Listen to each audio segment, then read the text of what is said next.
And she has tried to make an assessment যে ওনার দল বিশেষ করে দেশের ভিতরে অর্গানাইজেশনালি কতটা কনফিডেন্ট যে উনি দেশে ফিরলে যে একটা হই হই হবে, একটা চাঞ্চল্য তো হবে, ন্যাচারালি হবে যে নেত্রী দেশে ফিরছে, শেখ হাসিনা দেশে ফিরছে, যে মাথায় মৃত্যুদণ্ড নিয়ে দেশে ফিরছেন।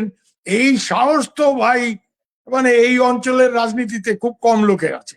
হ্যাঁ, আমি এইটা জোর গলায় বলতে পারি যে উনি যদি শেষ পর্যন্ত সত্যি যান এবং মাথায় এটা নিয়ে যান, মানে অবভিয়াসলি মানে এই ধরনের সাহস, সাহস বলো দুঃসাহস বলো, বা অনেকে বলে যে সুইসাইডাল কারেজ, হ্যাঁ বহেনজি এসব কেয়া কর রা। কারণ আমি এইটা জানি, দিল্লিতে প্রচুর আমাদের সিকিউরিটির লোকজনের সাথে আমি গত 3-4 দিনে কথা বলেছি, তারা সবাই বলছে বহেনজি আচানক বল দিয়া ক্যা বাত হ্যায়, they are also caught by surprise. তাতে করে তুমি যে লাস্টে যে কথাটা বললে, সেটা মনে হয় যে ইন্ডিয়ানদের একটা চাপের মধ্যে ফেলে যে আমি যাব এবং আমি ঘোষণা করে দিচ্ছি, এখন যদি আমি না যাই আমার ইজ্জত থাকবে না, so you let me go. এতে করে তোমরা এটার জন্য যা করার, অর্থাৎ তোমরা মার্কিনদের সাথে কথা বলো, চায়নার সাথে কথা বলো। ভারত এবার ব্রিক্স এর চেয়ারম্যান। তুমি জানো ব্রিক্স অত্যন্ত একটা শক্তিশালী মানে ইন্টারন্যাশনাল ফোরাম, সেখানে রাশিয়া আছে, চায়না আছে, সাউথ আফ্রিকা, ব্রাজিল ইত্যাদি আরো অনেকেই আছে। কিন্তু রাশিয়া এন্ড চায়না, এখানে এই যে আমেরিকানদের যে একটা মাতব্বরি বাংলাদেশে, যে they are running the country, হ্যাঁ, এবং Brent Christensen is the big viceroy, এবং উনি এই জায়গাতে ইন্ডিয়ার একটা অল্টারনেট খেলা যে তোমরা শেখ হাসিনার ক্ষেত্রে, আওয়ামী লীগের ব্যান তোলার ক্ষেত্রে এই বর্তমান সরকারকে ইনফ্লুয়েন্স করে যদি গন্ডগোল করো, we will play the BRICS card. India কিন্তু আমেরিকাকে এনগেজ করেছে এই ইস্যুতে, সেটা আমি জানি। মার্কো রুবিও যখন এসেছিল, অজিত ডোভাল, জয়শঙ্কর, প্রত্যেকেই যে can you have democracy in India without Congress or without Democrats in America, তো তাহলে আওয়ামী লীগ ছাড়া এখানে ডেমোক্রেসি কি করে, এইসব তর্কাতর্কি হয়েছে। এবং আরেকটা জিনিস ইন্ডিয়ানরা তুলেছে মার্কো রুবিওর সামনে, যে তোমরা এই জোর জার করে Sheikh Hasina regime change government ফেলে এখানে যারা আজকে অরাজকতা সৃষ্টি করেছে, এর ডাইরেক্ট বেনিফিশিয়ারি হচ্ছে Islamic radical groups, and this is the security threat for India, we can't keep quiet for a long time. আমরা বেশি দিন এটা নিয়ে, হ্যাঁ, ওই দেখে না দেখা আমরা করতে পারবো না। বাংলাদেশের সাবেক প্রধানমন্ত্রী শেখ হাসিনা মে মাসেই ঘোষণা দিয়েছিলেন যে তিনি শিগগিরই মাথা উঁচু করে দেশে ফিরবেন। এরপর ঘোষণা দিলেন 6 মাসের মধ্যে দেশে ফিরবেন। এরপর জানালেন ডিসেম্বরের মধ্যেই তিনি দেশে ফিরবেন। সর্বশেষ রয়টার্সের সঙ্গে তার যে সাক্ষাৎকারটা ব্যাপক আলোড়ন তুলেছে, সেই সাক্ষাৎকারে তিনি স্পষ্টত বলেছেন তিনি ডিসেম্বরের মধ্যে দেশে ফিরে আদালতে আত্মসমর্পণ করবেন। তার সঙ্গে যেমন আরো অনেক নির্বাসিত নেতৃবৃন্দ এসে আদালতে আত্মসমর্পণ করতে পারে, তেমনি সারা দেশে মামলা হামলায় জর্জরিত লুকিয়ে থাকা আওয়ামী লীগ নেতাকর্মীদেরও তিনি আহ্বান জানিয়েছেন একদিন আদালতে এসে তার সঙ্গে একত্রে আত্মসমর্পণ করতে। এমন সাক্ষাৎকারে রয়টার্সের সাংবাদিক স্বাভাবিকভাবেই ভারত এবং আন্তর্জাতিক পক্ষগুলোর সঙ্গে তার আলাপ হয়েছে কিনা এ প্রশ্ন করলে, সেই টেলিফোন সাক্ষাৎকারে শেখ হাসিনা বলেছেন তার সঙ্গে কারো আলাপ হয় নাই, এটা তার নিজস্ব সিদ্ধান্ত। কিন্তু ভারত যেখানে 2024-এর 5ই আগস্ট তার সরকারের পতনের পর থেকেই শেখ হাসিনা আছেন, সে সরকারের একরকমের সমর্থন ছাড়া কি শেখ হাসিনার পক্ষে সত্যি মৃত্যুদণ্ডের রায় মাথায় নিয়ে বাংলাদেশ ফেরার ঘোষণা দেওয়া সম্ভব? এসব নিয়ে আলোচনায় আমার সঙ্গে যুক্ত হয়েছেন ভারতের সিনিয়র সাংবাদিক সুবীর ভৌমিক, যিনি ভারতের প্রশাসনের, নিরাপত্তা প্রশাসনের সঙ্গেও অনেক ঘনিষ্ঠভাবে নানা সময়ে যোগাযোগ রক্ষার এবং কাজ করবার সুযোগ হয়েছে যার। সুবীর ভৌমিক, আপনাকে স্বাগত জানাই।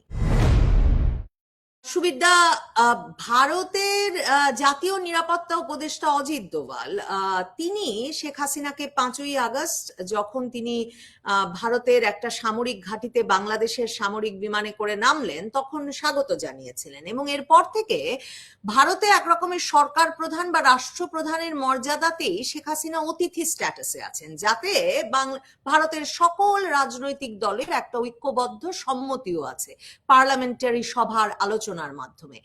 তো এ অবস্থায় এই যে শেখ হাসিনা ঘোষণা দিয়ে দিচ্ছেন মৃত্যুদণ্ডের রায় মাথায় নিয়েই ফিরবেন, আদালতে এসে আত্মসমর্পণ করবেন, ভারত সরকারের এ বিষয়ে কি অবস্থান বলে আপনি আপনার নানা সূত্রে জানতে পারছেন? সেটা খুব, কারণ একরকমের ভারত সরকারের সমর্থন ছাড়া কিংবা অনেকে যেটা ধারণা করেন আশকারা ছাড়া, সেটা কি সম্ভব, নাকি এটা ভারতের একটা কৌশল যে তারা প্রত্যর্পণ করবে না? শেখ হাসিনা বলে দিলেন এখন পারলে বাংলাদেশ সরকার ফেরত নিক তাকে। শেখ হাসিনা যে কথাটা বলেছেন একদম সঠিক কথা বলেছেন। আমি একাধিক জায়গায় এখানে নবনীতা প্রথমে স্পষ্ট করে দেই যে সুব্রমণিয়ম কমিটির রিপোর্ট ভারতের চালু হওয়ার পর থেকে নিয়ার অ্যাব্রড অর্থাৎ ভারতের প্রতিবেশী রাষ্ট্রগুলির ক্ষেত্রে নীতি নির্ধারণের ক্ষেত্রে শেষ কথা হচ্ছে national security council, not ministry of foreign affairs বা মিনিস্ট্রি অফ এক্সটার্নাল অ্যাফেয়ার্স যেটাকে বলা হয়। অর্থাৎ আমাদের বিদেশ মন্ত্রকের এই প্রতিবেশী রাষ্ট্রগুলোর ক্ষেত্রে ভারতের নীতির ক্ষেত্রে এদের ভূমিকা অনেক কম, এবং জাতীয় নিরাপত্তা কাউন্সিল যেটা আছে অর্থাৎ জাতীয় নিরাপত্তা উপদেষ্টা অজিত ডোভাল যার কথা তুমি বলছিলে, উনি শুধু শেখ হাসিনাকে রিসিভ করেছিলেন 5 তারিখ তাই না, শেখ হাসিনাকে দেশ থেকে একটা সমূহ বিপদের মধ্যে থেকে উদ্ধার করে আনার ক্ষেত্রে ওনার একটা বিরাট ভূমিকা ছিল। উনি তার আগে বাংলাদেশের সেনা প্রধানের সাথে কথাবার্তা, এর মধ্যে আমি বিস্তারিত যেতে চাই না, but I know the whole story how it happened. তো ওনার একটা বিরাট ভূমিকা ছিল, এবং তারপরে থেকে তুমি লক্ষ্য করে দেখবে যে শেখ হাসিনার সাথে 1-to-1 যেটা ভারত সরকারের তরফে ডিলিং যেটা, এটা অজিত ডোভালই করে। কিন্তু আমি খুব দায়িত্ব নিয়ে বলতে পারি তোমায় যে ওনার অফিস এবং অন্য লোকজন যারা সব জানে পুরো ব্যাপারটা, তারা কিন্তু পরিষ্কারই আমাকে বলেছে এই ফয়সলা বহিনজি নে আচানক লিয়া है। মানে ওর তো সব Sheikh Hasina is known as Behenji দিল, বহিনজি এটা নিজেই সিদ্ধান্তটা নিয়েছেন, এবং হঠাৎ করে এই প্রথম লক্ষ্য করবে এর আগে যাদের যাদের উনি ইন্টারভিউ দিয়েছেন ওই ইমেলের জবাবে লিখে, এটা প্রথম ভয়েসে উনি ইন্টারভিউ দিলেন। এবং এই যে ছেলে যে ওনার ইন্টারভিউ নিয়েছে রয়টার্সের বাঙালি ছেলে কিন্তু, হ্যাঁ, কৃষ্ণ দাস। তো যাই হোক, এইটা পুরোপুরি শেখ হাসিনার নিজস্ব সিদ্ধান্ত, এবং এই ক্ষেত্রে ভারতের অনেক নিরাপত্তা কর্মকর্তা আমাদের যারা সিকিউরিটি এজেন্সির লোকজন, তাদের কিন্তু খুব সিরিয়াস রিজার্ভেশন আছে, এটা আমি তোমায় একটু জোর গলায় বলতে পারি। এবং এটা মূলত শেখ হাসিনার নিরাপত্তাকে কেন্দ্র করে। ওদের অনেকেরই ধারণা, একজন তো আমার এই কথা পর্যন্ত বললেন, খুব সিনিয়র লোক, আমি নাম করতে পারি না গোয়েন্দা সংস্থার, খুবই সিনিয়র লোক, হ্যাঁ, নাম্বার 2-3 ওরকম, মানে একদম টপ লেয়ারের। তো বলছে ইয়ে তো সুইসাইডাল কাম কর রা বহিন জি, ক্যা বল রা ইয়ে সব। হ্যাঁ, কারণ ওদের একটা ধারণা প্রথম থেকেই দেখবে দিল্লি তো শেখ হাসিনাকে খুব শক্ত নিরাপত্তা দেওয়ার কথা, যেটা ওনার পার্টি বা এই নতুন আওয়ামী লীগের অনেক বেশি বিপ্লবী আছে না কিছু লোকজন, তারা বলে ভারত ওনাকে আষ্টে পৃষ্ঠে ঘিরে রেখেছে, ভারত ওনার স্বাধীনতাতে হস্তক্ষেপ, অল ননসেন্স। বেসিক্যালি ইট সিকিউরিটি রিলেটেড। কারণ অজিত ডোভাল পাকিস্তানটা খুব ভালো জানেন, ব্যক্তিগতভাবে জানেন। somehow there are some inputs যে পাকিস্তানের আইএসআই শেখ হাসিনাকে হিট করার চেষ্টা করবে, এটা ভারতের সিকিউরিটি সেটআপের অনেকেরই ধারণা যে আনফিনিশড এজেন্ডা অফ 75, অর্থাৎ শেখ খানদানকে খতম করো, শেখ মুজিব গদ্দার থা, হি ব্রোক আপ পাকিস্তান। তো এই একটা যে রিভেঞ্জফুল একটা ব্যাপার যেটা, তো শেখ হাসিনা এটা শিকার হতে পারেন, এই জন্য শেখ হাসিনার সিকিউরিটি নিয়ে এরা যথেষ্ট ওয়ারিড। এবং যার জন্য ওনার এখানে কে রান্না করবে, কে কি করবে, একেবারে পুঙ্খানুপুঙ্খ ভেটিং ছাড়া হয়নি। কারণ এটা তো তুমিও বুঝতে পারছো যে তোমাকে যদি আমি ফিনিশ করতে চাই, তো তোমার বাড়ির যে কামের বুয়া যে তোমার রান্না করে, তাকে যদি আমি ফিট করতে পারি, সব থেকে সহজ একটু বিষ ঢেলে দেবে, তো যার মিলা দেগা। এইসব নানা সিকিউরিটি কনসার্ন এখনো খুব সিরিয়াসলি আছে, এবং এদের একটা ধারণা যে উনি হঠাৎ করে ওখানে গিয়ে নামবে, নিয়ে যাবে এয়ারপোর্টে বা যেখানেই নামুক, তো একটা বেনাজির ভুট্টো টাইপের কেস না হয়ে যায়। শেখ হাসিনা কিন্তু এই যে সিদ্ধান্ত যেটা, এবং এটা যে উনি বলছেন এই রয়টার্সকে, এটা কিন্তু উনি মানে যেটা অনেকের মনে করেন, এটা অনেকেরই ভুল ধারণা আছে জানো তো, যে শেখ হাসিনা ভারতের কথা যারা কিছু করে না, অ্যাবসলিউটলি রং। শেখ হাসিনা হচ্ছে কি, ভারত আমার বন্ধু, ভারত কিছু চায় সেটা আমি দেব, কিন্তু আমার দেশ আমি বঙ্গবন্ধু কন্যা আমার মতো করে চালাবো, এই ব্যাপারে she is quite a headstrong lady. I am sorry to use this language. মানে মানে আমরা যেটা কাছে বাঙালরা যেটা বলি, যেটা মাথায় ঢুকছে আপার, এর বাইরে উনি যাবেন না উনি। তো যাই হোক, এই সিদ্ধান্তটা, তাই জন্য শেখ হাসিনা যেটা বলছে এটাই সঠিক, যেটা আমার সিদ্ধান্ত, আমার দেশে আমি ফিরবো, এটা আমার সিদ্ধান্ত। আর এখানে দেখো, তুমি যদি লক্ষ্য করে দেখো, বাংলাদেশেও যারা শেখ হাসিনাকে দীর্ঘ সময় ধরে চেনেন, তার রাজনৈতিক সহচররা একেবারে আওয়ামী লীগে শেখ হাসিনার ঘনিষ্ঠ, তার রাজনৈতিক সহকর্মীরা থেকে শুরু করে আমি অনেক তার সঙ্গে দীর্ঘ অনেক দশক সাংবাদিকতা করেছেন এরকম সাংবাদিকদের কাছেও শুনেছি যে শেখ হাসিনা যখন একবার বলে ফেলেছেন তিনি একটা কিছু করবেনই, তিনি আসবেনই, এবং এটা আসলে তারই সিদ্ধান্ত, তিনিই করে ছাড়বেন। এবং আপনার মনে থাকবে সুবীরদা, গত ডিসেম্বরে এস জয়শঙ্কর কিন্তু আরেক দফায় এই কথাটা বললেন একটা ভারতের একটা বিশ্ববিদ্যালয়ে একটা সভায় গিয়ে এনডিটিভির সম্পাদককে, যে শেখ হাসিনা কবে ফিরবেন সিদ্ধান্তটা শেখ হাসিনার, কিন্তু নিরাপত্তার ঝুঁকি যদি সত্যি ভারত মনে করে এবং ভারতেই তিনি আছেন, মানে শেখ হাসিনা আসলে চলে আসবেন বলে ভাবছেন কেন? এবং আরেক দল তো প্রশ্ন করছেন যে তাহলে আর ডিসেম্বর কেন, এখনো তো বারবার চিঠি লেখা হচ্ছে, তো ভারত সরকার এখনই তাকে পাঠিয়ে দিচ্ছে না কেন? না, এখানে শোনো, ভারত সরকারের যে সিদ্ধান্তটা নবনীতা তুমি বললে না, জয়শঙ্কর, ভারতের কিন্তু স্ট্যান্ড ওইটাই যে she is our guest, she will be here as long as she wants to, and when she wants to go, that is her decision. আর জয়শঙ্কর এই ব্যাপারে কি জানো তো, ও তো ডিপ্লোম্যাট তো বাই ট্রেনিং, ওটা নির্লিপ্ত। হ্যাঁ, এটা নির্লিপ্ত, দক্ষিণের লোক, অতটা ইমোশনালি দুমদাম কিছুতে ইনভলভ হয় না। I know him very well, so আমি তোমাকে এটা বলতে হয়। অজিত ডোভালের ব্যাপারটা একটু অন্যরকম। অজিত ডোভালের ব্যাপারটা যারে বহনজি উধর জায়গা, বহনজিকে মার দেগা, ক্যা বাত কর রহা হ্যায়। হ্যাঁ, তো এই অজিত ডোভাল বা এই ধরনের যারা ডাইরেক্টলি সিকিউরিটি রিলেটেড লোকজন, যারা পাকিস্তানকে মনিটর করে, টার্কি মনিটর করে, টার্কিতে তোমাদের অনেক মানে মান্যগণ্য জঘন্য ব্যক্তিরা ইদানিং খুব বেশি যাতায়াত করছে। রেজাকুল হায়দার চৌধুরী ওখানে গিয়ে টার্কিশ ইন্টেলিজেন্সের চিফ ইব্রাহিম কালিনের সাথে মিটিং করছেন, এগুলো আমরা জানি। কিন্তু সব তো প্রশ্নটা হচ্ছে যে এই জায়গাতে যে সিকিউরিটি সেট আপের লোকজন naturally Nabanita, if you are a security man by training, তুমি সিকিউরিটি অ্যাঙ্গেলটাই প্রথম চিন্তা করবে। তোমার মাথায় এটাই তো আসবে যে বহিনজি উদার জায়গা, তো বহিনজিকে মার দেগা। হ্যাঁ, একটা বেনাজির ভুট্টো টাইপ কেস হয়ে যাবে, কি কিছু একটা গোলমাল। আর জয়শঙ্কর যে ডিপ্লোম্যাট, যে আমরা ওনাকে শেল্টার দিয়েছি, will never ask her to go, simple as that. আমরা তাকে যাওয়ার কথা বলবো না। উনি যদি নিজে যান, উনি একজন ম্যাচিওর ফর্মার প্রাইম মিনিস্টার, এত বছরের, ইট ইজ হার ডিসিশন। আর এটা এমন একটা কমিটমেন্ট, তুমি এর আগে লক্ষ্য করো, I go back to my country, অমুক তমুক, এটা উনি বলছেন। জয় বলছিল আমার আম্মা যাবে, কিছু কন্ডিশন ছিল, এখন it's not condition, I will go back. এখানে আরেকটা ব্যাপার আছে, I will surrender with all my senior leaders. তার মানে তুমি একলা গেল না, জেনারেল সাহেব একলা গেল না, জেনারেল সাহেব তার ব্রিগেডিয়ার, মেজর, কর্নেল সবাইকে নিয়ে গিয়ে শত্রুর হাতে আমি জমা দিলাম, আমি আসলাম, আমাদের জেলে রাখলে রাখো, বিচার করলে করবা, যা করার। একটা ব্যাপার আমি তোমাকে বলতেছি, আই থিঙ্ক সো, উনি এতদিন তো বলছেন আমি এই বছরই যাব, যেটা এনডিটিভির ইন্টারভিউ, তার থেকে কিন্তু এই রয়টার্স এর ইন্টারভিউটাতে she has given a definite date, আমি ডিসেম্বরের মধ্যে। তুমি যেটা বললা যে উনি সময় কেন নিতেছেন, উনি তো এখনই যাইতে পারেন, আমার মনে হয় উনার একটা সাংগঠনিক প্রস্তুতির ব্যাপার আছে। এটা তুমি খুব ভালো করে বোঝো, তোমরা আওয়ামী লীগের রাজনীতি জানো, আমরাও জানি, যে মাঠে আওয়ামী লীগ যদি একটা কিছু দাঁড় না করাইতে পারে, আন্দোলন বা তো উনি ফিরে গিয়ে what purpose is it going to serve, কি লাভটা কি হবে? উনি গেলেন, এটাই তো আইডিয়া, যে আপা গেলে, আপা দেশে ঢুকলে একটা হই হই করে একটা জনরব তৈরি হবে, লক্ষ লক্ষ লোক অমুক তমুক, দিস ইজ দ্য আন্ডারস্ট্যান্ডিং। কিন্তু লক্ষ লক্ষ লোক আসে যাবে, ঠিক আছে, ধরে নিলাম মাঠে ওরকম একটা পরিস্থিতি আছে, কিন্তু এই লক্ষ লক্ষ লোককে মোবিলাইজ করাটা, it is a different thing. এটার জন্য তো অর্গানাইজেশন দরকার, লিডারশিপ দরকার, তাই না?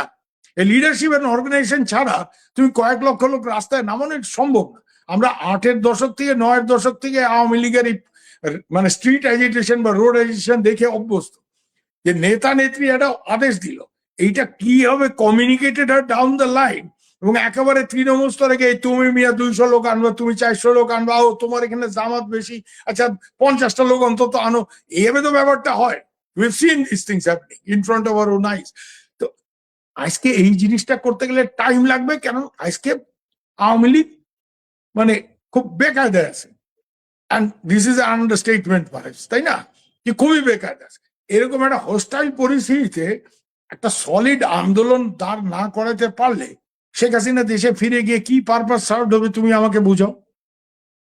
তো এই জায়গাতে I think she is taking some time, হাতে একটু সময় নিয়ে যাতে মিনিমাম অন্তত, উনি তো প্রচুর যোগাযোগ করেন, প্রচুর গ্রুপে কথা বলেন, এইসব করেন।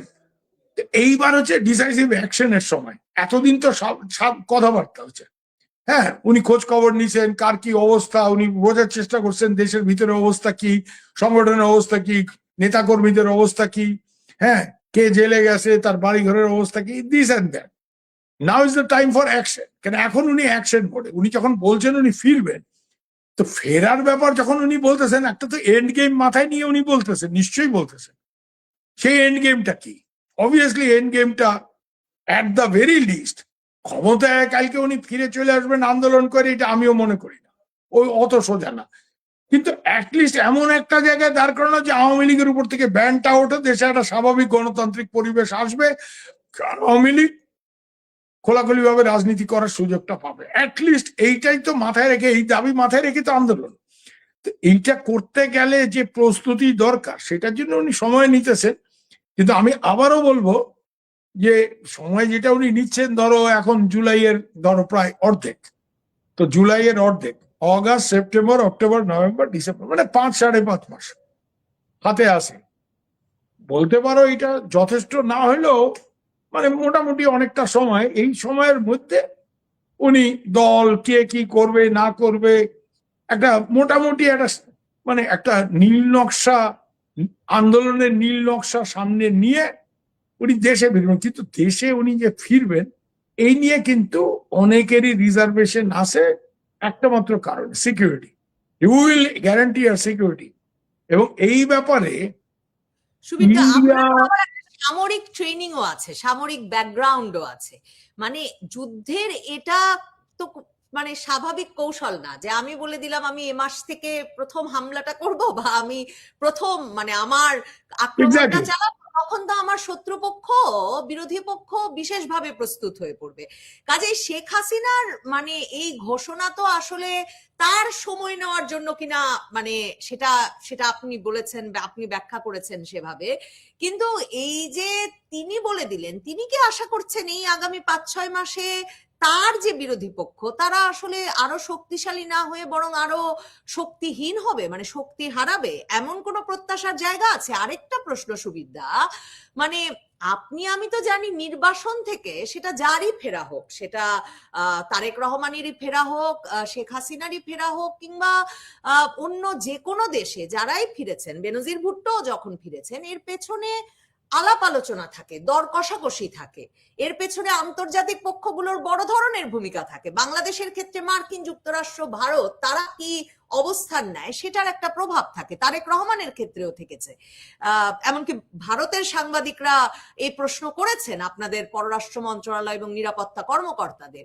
কাজেই শেখ হাসিনার ফেরার পেছনে ওরকম ইঙ্গিত না থাকলে শেখ হাসিনা এমন একটা ঘোষণা দেবেন কোন কারণে এবং কেন ভাবছেন আসলে বিরোধী পক্ষ আগামী 5-6 মাসে শক্তি হারাবে? না হলে কেনই বা আগে থেকে জানান দেবেন? না, এখানে দুটো ব্যাপার আছে। একটা হচ্ছে ওনার একটা ধারণা যে কোনো কারণেই হোক হয়েছে যে 2 বছরের ইউনূস সাহেবের দুঃশাসন এবং তাতে করে মানুষের মধ্যে একটা প্রবল ক্ষোভ আছে, উনি ওখানে গিয়ে নামলে একটা বিস্ফোরণ ঘটবে, একটা মানে একটা গণ আন্দোলন একটা ভয়ঙ্কর আকার ধারণ করবে, এই ধরনের একটা আন্ডারস্ট্যান্ডিং ওনার আছে, এরকম একটা ধারণা ওনার আছে। এটা খানিকটা ওনাকে লোকজন দিয়েছে, ওনার লোকজন যারা, ওনার দলের লোকজন যারা দেশের ভেতরে আছে, কি এখানে যারা বসে আছে, যোগাযোগ রাখছে দেশে, এরকম একটা ধারণা ওনার হয়েছে। আরেকটা জিনিস কি জানো নবনীতা, আমার একটা ধারণা, শেখ হাসিনা তো বয়স হচ্ছে, মানে now or never kind of a thing. উনি ভাবছেন যে আমি যতক্ষণ চলাফেরা করতে পারছি, এখনো হাঁটাচলা করতে পারছি।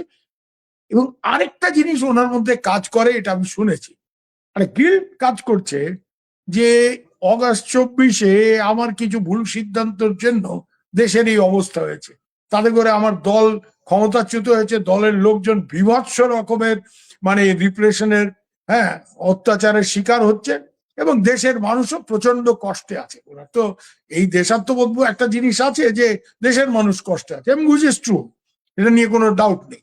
হ্যাঁ, আমরা নিজেরাই সব রিল টিল দেখছি, দিন দুপুরে 16 বছরের মেয়েকে কক্সবাজারে তুলে নিয়ে হাওয়া হয়ে যাচ্ছে যুব দলের লোকজন। তো যাই হোক, এটা কোনো স্বাভাবিক দেশে হয় না।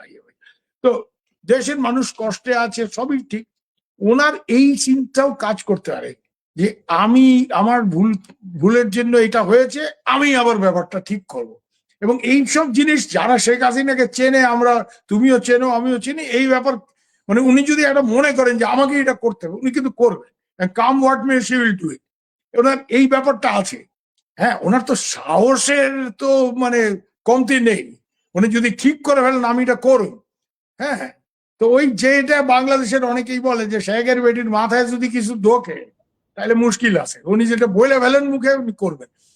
তো এটা আমিও মনে করি। এখন এখানে একটা ব্যাপার আছে, এখানে খুব ইম্পর্টেন্ট যে উনি যেখানে ডেফিনেট টাইম একটা দিচ্ছেন, এইবার এত সব হইচই করে তুমি যে কৌশলের প্রশ্নটা তুলছিলে, ভারতের বড় বড় কর্তারা একটা জিনিস বোঝে যে বয়েনজি যাওয়ার কথা বলে শেষ পর্যন্ত যদি কোনো কারণে না যায় তাহলে বয়েনজি কা ইজ্জত কা সওয়াল হ্যাঁ, মানে তাহলে পুরো ব্যাপারটা একেবারে মানে মুখ থুবড়ে পড়বে এবং ওনার আর কোনো কথার কোনো মানে nobody will take her seriously anymore, আর কেউ ওনাকে সিরিয়াসলি নেবে না।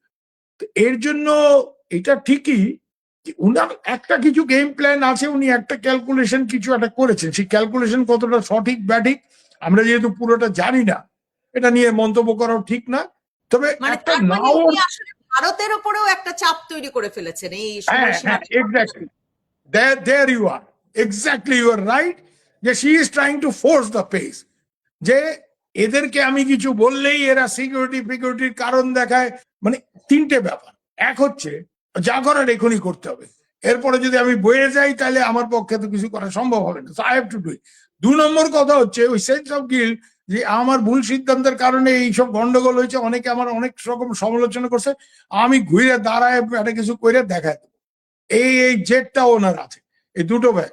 আর 3 নম্বর হচ্ছে এই সিকিউরিটির লোকজন যখন বেশি কথা বলে না, উনি এগুলি খুব পছন্দ করেন না। তুমি বললে যে আমাদের এই সব সেনা টেনা, তো উনি মনে করেন, উনি তো খেপে গেলে তোমরা সিপাহীরা কি বোঝো, তোমরা কি রাজনীতি করো, মানে এই ধরনের একটা ব্যাপার ট্যাপার আছে। তো এর জন্য মানে উনি এই ফয়সলাটা উনি নিজে করেছেন।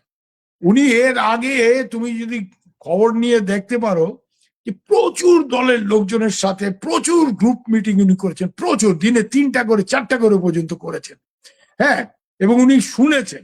And she has tried to make an assessment যে ওনার দল বিশেষ করে দেশের ভিতরে অর্গানাইজেশনালি কতটা কনফিডেন্ট যে উনি দেশে ফিরলে যে একটা হই হবে, একটা চাঞ্চল্য তো হবে, ন্যাচারালি হবে, যে নেত্রী দেশে ফিরছে, শেখ হাসিনা দেশে ফিরছে। এবং তুমি যেটা সঠিকভাবেই বললে যে মাথায় মৃত্যুদণ্ড নিয়ে দেশে ফিরছেন, এই সাহস তো ভাই মানে এই অঞ্চলের রাজনীতিতে খুব কম লোকের আছে। হ্যাঁ, আমি এইটা জোর গলায় বলতে পারি যে উনি যদি শেষ পর্যন্ত সত্যি যান এবং মাথায় এটা নিয়ে যান, মানে অবভিয়াসলি মানে এই ধরনের সাহস বলো, দুঃসাহস বলো, বা অনেকে বলে যে সুইসাইডাল কারেজ, হ্যাঁ বহেনজি এসব কেয়া কর রা। কারণ আমি এইটা জানি, দিল্লিতে প্রচুর আমাদের সিকিউরিটির লোকজনের সাথে আমি গত 3-4 দিনে কথা বলেছি, তারা সবাই বলছে বহেনজি আচানক বল দিয়া ক্যা বাত হ্যায়, they are also caught by surprise. তাতে করে তুমি যে লাস্টে যে কথাটা বললে, সেটা মনে হয় যে ইন্ডিয়ানদের একটা চাপের মধ্যে ফেলে যে আমি যাব এবং আমি ঘোষণা করে দিচ্ছি, এখন যদি আমি না যাই আমার ইজ্জত থাকবে না, so you let me go. এতে করে তোমরা এটার জন্য যা করার, অর্থাৎ তোমরা মার্কিনদের সাথে কথা বলো, চায়নার সাথে কথা বলো। এখানে নবনীতা আরেকটা জিনিস তোমাকে আমি পয়েন্ট আউট করি, মার্কিনরা তো ধরো মানে ওদের তো আমরা জানি ওদের খেলাটা কি, ওরাই শেখ হাসিনাকে ফেলেছে এবং তারপরে ইউনূস সাহেবকে ওরা টিকিয়ে রেখেছিল। এখন তারেক সাহেবের আমলে তোমাদের ওই দক্ষিণ প্লাজা টাজাতে 250 বছরে আমেরিকা, মানে মনে হলো যে বাংলাদেশ আমেরিকার 51তম রাজ্য হয়ে গেছে, এরকম একটা ধারণা। যাই হোক, এরকম একটা পরিস্থিতিতে উনি যখন যাওয়ার কথা বলছেন, এটা কোন সময় বলছেন জানো? উনি ডিসেম্বরের কথা বলছেন। অগাস্ট সেপ্টেম্বর এই পুরো টাইমটাতে ভারত এবার ব্রিক্স এর চেয়ারম্যান। তুমি জানো ব্রিক্স অত্যন্ত একটা শক্তিশালী মানে ইন্টারন্যাশনাল ফোরাম, সেখানে রাশিয়া আছে, চায়না আছে, সাউথ আফ্রিকা, ব্রাজিল ইত্যাদি আরো অনেকেই আছে। কিন্তু রাশিয়া এন্ড চায়না, এখানে এই যে আমেরিকানদের যে একটা মাতব্বরি বাংলাদেশে, যে they are running the country, হ্যাঁ, এবং Brent Christensen is the big viceroy, এবং উনি এই জায়গাতে ইন্ডিয়ার একটা অল্টারনেট খেলা যে তোমরা শেখ হাসিনার ক্ষেত্রে আওয়ামী লীগের ব্যান তোলার ক্ষেত্রে এই বর্তমান সরকারকে ইনফ্লুয়েন্স করে যদি গন্ডগোল করো, we will play the BRICS card. India কিন্তু আমেরিকাকে এনগেজ করেছে এই ইস্যুতে, সেটা আমি জানি। মার্কো রুবিও যখন এসেছিল, অজিত ডোভাল, জয়শঙ্কর, প্রত্যেকেই, যে can you have democracy in India without Congress or without Democrats in America? তো তাহলে আওয়ামী লীগ ছাড়া এখানে ডেমোক্রেসি কি করে? এইসব তর্কাতর্কি হয়েছে। এবং আরেকটা জিনিস ইন্ডিয়ানরা তুলেছে মার্কো রুবিওর সামনে, যে তোমরা এই জোর জার করে Sheikh Hasina regime change government ফেলে এখানে যারা আজকে অরাজকতা সৃষ্টি করেছে, এর ডাইরেক্ট বেনিফিশিয়ারি হচ্ছে Islamic radical groups, and this is a security threat for India. We can't keep quiet for a long time. আমরা বেশি দিন এটা নিয়ে ওই দেখে না দেখা আমরা করতে পারবো না। We have to get. তো এইভাবে আমেরিকার উপর একটা চাপ হয়েছে, কিন্তু আমেরিকা ইন্ডিয়া আরেক দিয়েও খেলছে। দেশটা তো চাণক্যর দেশ। তো এদিকে আমেরিকার উপরে এই চাপটা যেমন রাখছে এবং এই শেখ হাসিনা হই হই করে বলছে এটাতে, অন্যদিকে ব্রিক্স ফোরামে, ব্রিক্স এর কিন্তু সামনে সামিট, সামনে সামিট ইন্ডিয়াতে হবে, কেন ইন্ডিয়া এবার চেয়ারপারসন অফ দ্য ব্রিক্স। এই জায়গাতে পুতিনের সাথে তো ধরো আমাদের লোকজনের খুব ভালো সম্পর্ক, এবং অজিত ডোভাল গেলে 1-1.5 ঘন্টা প্রোটোকল ভেঙে উনি কথা বলে। এটা সারি আমাদের বলেছেন বিভিন্ন সময় যে ও তো প্রেসিডেন্ট হ্যাঁ, বাট আমার সাথে 1-1.5 ঘন্টা বাদ কাটতে হয়। যাই হোক, আমরা আবার একটু ইয়ার্কি করেছি যে তুমিও জাসুস, ও জাসুস, দুজনে ইন্টেলিজেন্স, এই জন্য ইউপুল এনিওয়ে। ব্রিক্স ফোরাম থেকে একটা কিছু করানো যায় কিনা regarding restoration of democracy in Bangladesh, which will mean lifting of the Awami League ban, এই জিনিসটাও কিন্তু, এই খেলাটাও কিন্তু আছে, এটাকে ওভারলুক করার ব্যাপার নেই। আর আরেকটা ব্যাপার আমি জানি যে বাংলাদেশের ক্ষেত্রে কোনো কিছু ইন্ডিয়ানরা যখন করবে, এটা মোদিরই ইনস্ট্রাকশন, প্রাইম মিনিস্টার মোদির, যে অজিত ডোভাল বা জয়শঙ্করদের যে বাইনজিক পতাকে কারনা, মানে যাই তোমরা করবা Sheikh Hasina should be in picture. This is very clear, Behenji কথাকে। আর উনি তো সবারই বইনজি দিল্লিতে। যাই হোক, তো বইনজিকে না জানিয়ে তোমরা কিছু করবে না, দেয়ার শুড বি নো, মানে ভুল বোঝাবুঝি। তো ব্রিক্সে ইন্ডিয়া যে এটা তুলবে এবং তুলে পুশ করার চেষ্টা করবে, এটা ফ্যাক্ট। আরেকটা ফোরাম ইন্ডিয়া ইউজ করার চেষ্টা করছে, বিমস্টেক। তুমি জানো বে অফ বেঙ্গল ইনিশিয়েটিভ, এই বিমস্টেকে বাংলাদেশও আছে, কিন্তু মায়ানমারও আছে, থাইল্যান্ডও আছে। এই ফোরামে একদিকে যেমন ইন্ডিয়া মায়ানমারে পিস প্রসেস শুরু করার জন্য বিমস্টেককে ইনভলভ করার চেষ্টা করছে, যে বিমস্টেকের দেশগুলি যেহেতু মায়ানমারের সিভিল ওয়ারের এফেক্ট আমাদের উপর পড়ছে, তো ইন্ডিয়াতে মায়ানমার থেকে রেফিউজি ঢুকছে, বাংলাদেশে ঢুকছে, থাইল্যান্ডে ঢুকছে। সো এই মায়ানমারে একটা পিস প্রসেসের যেমন চেষ্টা হচ্ছে, যেটা আমেরিকা চায় না। আমেরিকা তো এখানে গন্ডগোল করতে চায়, আমেরিকা চায় এইসব রেবেল গ্রুপ গুলিকে দিয়ে গন্ডগোল করিয়ে মায়ানমারকে কয়েক টুকরা করতে। সেটা ইন্ডিয়াও চায় না, সেটা চায়নাও চায় না, বা প্রতিবেশীদের বাংলাদেশ, থাইল্যান্ডও চায় না। এই বিমস্টেকে এরকম একটা ইনিশিয়েটিভ, এবং এই বিমস্টেক ফোরামেও একটা মানে বাংলাদেশে এই অথেন্টিক রেস্টোরেশন অফ ডেমোক্রেসি, ওইখানে একটা লবিং টবিং করে, মানে মোট কথা হচ্ছে আওয়ামী লীগের ব্যানটা তুলে এই মামলা টামলা যেগুলি ফেক কেসেস হাজার হাজার, এগুলি করে একটা নর্মাল ডেমোক্রেটিক একটা। কেন তুমি একটা জিনিস লক্ষ্য করো নবনীতা, আমাদের যে এর যে স্পোর্টস পার্সন রণধীর জয়সওয়াল, সে যতবারই বাংলাদেশ নিয়ে স্টেটমেন্ট, ইনক্লুসিভ ডেমোক্রেসি কথাটা বলে। What do you mean by inclusive democracy in Bangladesh? Obviously, lift the ban on Awami League. Without Awami League, how can there be democracy in Bangladesh? It's a major political party. Can there be democracy in India without Congress? Just because it is out of power? No. আসলে শেখ হাসিনা ঘোষণাটা দিয়ে ফেলে সকলকেই তার দেশে ফেরার ব্যাপারে সক্রিয় করতে, মানে এক রকমের উদ্বুদ্ধ করেছেন বা বাধ্য করেছেন বলা যেতে পারে। অসংখ্য ধন্যবাদ সুবীরদা, ধন্যবাদ দর্শক যারা এতক্ষণ সঙ্গে ছিলেন সুবীর ভৌমিকের সঙ্গে এই সাক্ষাৎকারে।